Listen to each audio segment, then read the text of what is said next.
الله عشقنا. شو الناس هاي؟ اقسم بالله انا مستغرب.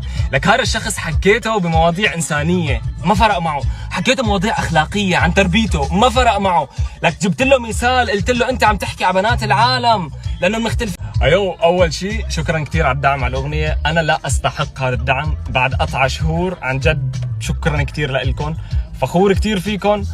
انا كنت عم بشتغل على حالي بالفتره الماضيه، وفخور كتير بالناس اللي عرفت انه الاغنيه دريل فقط من البدايه تبعها، من الفوتو تبع الاغنيه. كتير عالم 3/4 التعليقات كانت انه الراب من نوع دريل.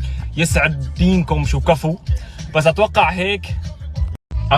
هيك بكون سكرت ملفه، وملف كل واحد رخيص بيقعد بيحكي على العالم وبيطلع على كتاف الناس، وكل واحد حشره بيقعد يحكي تحت اسم الانتقاد على ابنها مريض لانها بتعمل معه محتوى وفيديوهات، وكل واحد بلا قيمه بيقعد بيحكي وبيقيم بنات الناس وبيحكي عليهم رخاص. مين انت لتقيم بنات العالم يا قليل الشرف؟